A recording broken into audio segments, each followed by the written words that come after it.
Daily taste the daily. ఏడాదిన్నర దాటేసింది. మారాలి, ఇకపై మొత్తం మారాలి. జిల్లా స్థాయి నుంచి రాష్ట్ర స్థాయి వరకు పరిపాలనలో మార్పు కనిపించాలి. ప్రస్తుతం ఇదే ఆలోచన చేస్తున్నారు ఏపీ సీఎం చంద్రబాబు. అందులో భాగంగా ఇప్పటికే ఐఏఎస్, ఐపీఎస్లను బదిలీ చేసిన బాబు ప్రభుత్వ ప్రాధాన్యతలపై వారికి స్పష్టమైన ఆదేశాలు కూడా జారీ చేశారు. ఉండవల్లిలోని క్యాంపు కార్యాలయంలో జిల్లా ఎస్పీలతో వీడియో కాన్ఫరెన్స్ నిర్వహించారు ముఖ్యమంత్రి చంద్రబాబు. 7 జిల్లాలకు ఎస్పీలుగా కొత్త అధికారులని, మరో 7 జిల్లాలకు ఇతర జిల్లాల నుంచి ప్రభుత్వం బదిలీలు చేసింది. 12 జిల్లాలలో ప్రస్తుతం ఉన్నవారిని ఎస్పీలుగా కొనసాగించింది. ఈ క్రమంలో మొత్తం 26 జిల్లాల ఎస్పీలతో చంద్రబాబు వీడియో కాన్ఫరెన్స్ లో మాట్లాడారు. ఈ సందర్భంగా ప్రభుత్వ విధానాలు, ఆలోచనలు, లా అండ్ ఆర్డర్ సహా పలు అంశాలపై ఎస్పీలకు ముఖ్యమంత్రి దిశానిర్దేశం చేశారు. అనంతరం మంత్రులు, సెక్రటరీలతో సమావేశమయ్యారు. ఈ నెల 15, 16 తేదీల్లో జరిగే కలెక్టర్ల కాన్ఫరెన్స్ అజెండా, నిర్వహణపై సమావేశంలో చర్చించారు. అధికారుల బదిలీలతో పాలనలో వేగం పెంచే ప్రయత్నాల్లో ముఖ్యమంత్రి ఉన్నారు. దీంతో మంత్రులు మరింత సమర్థంగా, ప్రభావవంతంగా పనిచేయాలని సీఎం సూచించారు.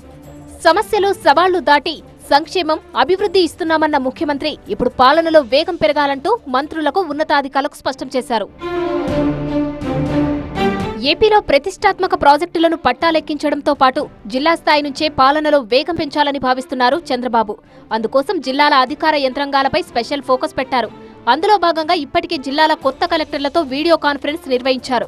ప్రభుత్వ విజయాల్లో కలెక్టర్లే కీలకమన్న ముఖ్యమంత్రి తన ఆలోచనలు, అంచనాలు అందుకొని బెస్ట్ పర్ఫార్మెన్స్ ఇవ్వాలని సూచించారు. సీఎం అంటే కామన్ మ్యాన్ అని చెబుతున్నానని, మీరు అదే పాటించాలని సూచించారు. అన్నిటికీ రూల్స్ కాదని, మానవీయ కోణంలో కూడా పనిచేయాలని సూచించారు. ఫేక్ ప్రచారాలు ప్రభుత్వానికి పెను సవాల్గా మారాయని, దీనిపై రియల్ టైంలో కలెక్టర్లు స్పందించాలని స్పష్టం చేశారు. ప్రజాప్రతినిధులకు గౌరవం ఇవ్వాలని, వాళ్లు దానిలో మంచి చెడు చూడాలని చెప్పారు. ప్రజలకు ఉపయోగపడేదైతే మానవీయ కోణంలో పనిచేయాలని చెప్పారు. ఏపీలో ఐపీఎస్ల బదిలీల కోసం 3-4 నెలలుగా కసరత్తు చేస్తోంది ప్రభుత్వం. వాస్తవానికి కూటమి ప్రభుత్వం అధికారంలోకి రాగానే పలువురు ఉన్నతాధికారులను బదిలీ చేసింది. అయితే బదిలీల తర్వాత కూడా కొంతమంది అధికారులు, మంత్రులు, ఎమ్మెల్యేలతో మమేకం కాలేకపోయారు. దీంతో వారిని బదిలీ చేయాలంటూ ప్రజాప్రతినిధుల నుండి భారీగా వినతులు వెల్లువెత్తాయి. అయితే ఏడాది కాకముందే మార్చడం సరికాదని ఇన్నాళ్లు ఆలోచించింది ప్రభుత్వం.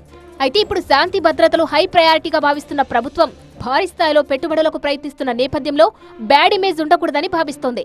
మరోవైపు ఈ బదిలీలో అందరి దృష్టిని ఆకర్షించిన అంశం తిరుపతి జిల్లా ఎస్పీగా మళ్లీ సుబ్బారాయుడిని నియమించడం.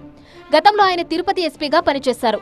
అయితే తిరుమల వైకుంఠ ఏకాదశి సందర్భంగా టికెట్ల జారీ సమయంలో జరిగిన తొక్కిసలాట ఘటన అనంతరం ప్రభుత్వం ఆయనను బదిలీ చేసింది. అయితే ఇటీవల ఆ ఘటనపై వచ్చిన రిపోర్టులో సుబ్బారాయుడుకు బాధ్యత లేదని తేలడంతో మళ్లీ తిరుపతి ఎస్పీగా నియమించారు.